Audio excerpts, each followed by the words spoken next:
Wow, word play అంటే కీరవాణి గారి తర్వాతే. Vaishnavi sir.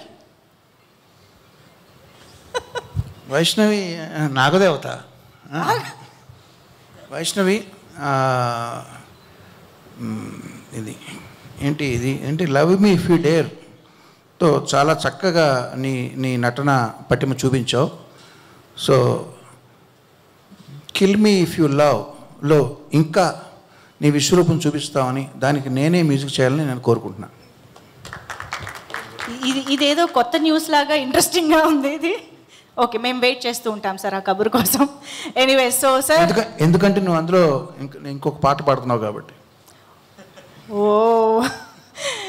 Yes, so Keeravani గారిని మాట్లాడవలసిందిగా రిక్వెస్ట్ చేస్తున్నాం. సరిగమలు అన్నారు కాబట్టి సరిగమ పదనిసలు తెలియని సంగీత దర్శకుడు అని ఉంటాడేమో కానీ నాన్ లీనియర్ నేరేషన్ అంటే తెలియనటువంటి డైరెక్టర్ ఉండడు. అటువంటిది అరుణ్ భీమవరపు ఈ సినిమాలో నాన్ లీనియర్ నెరేషన్కి ఒక కొత్త నిర్వచనం, చాలా డీప్గా వెళ్ళిపోయాడు.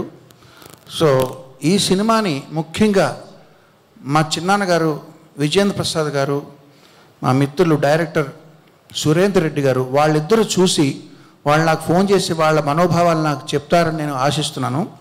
నేను చాలా ఈగర్గా వెయిట్ చేస్తున్నాను. ఎందుకంటే ఒక కొత్త ప్రయోగానికి తెరతీశాడు ఇందులో అరుణ్. నువ్వు నాగా కుర్చీలో కూర్చుంటే నేను అక్కడ నా కుర్చీలో నేను కూర్చుంటే నువ్వు కింద కూర్చోవడం అర్థం ఏంటంటే అదేదో నువ్వు చాలా భక్తి వినయం ఎక్కువని కాదు. ఎప్పుడైతే మీకు నచ్చినట్టు మేము చేయట్లేదు కాళ్ళు పట్టుకుని లాగేయడానికి వీలుగా కూర్చున్నాం తెలుసు నాకు. But anyway, all the best Arun. Naga, Arun, మీతో జర్నీ సినిమా పక్కన పెడితే ఆ జర్నీ అనేది చాలా ఎంజాయ్ చేసిన జర్నీ అది. ఇందాక అరుణ్ లాంగ్ స్పీచ్లో పసలపూడి గారు, వంశీ గారు కథలు గుర్తొచ్చినాయి. ఆ ఎక్స్పీరియన్స్ అవన్నీ మిస్ అవుతున్నామని చెప్తే నేను కూడా అవన్నీ మిస్ అవుతున్నాను.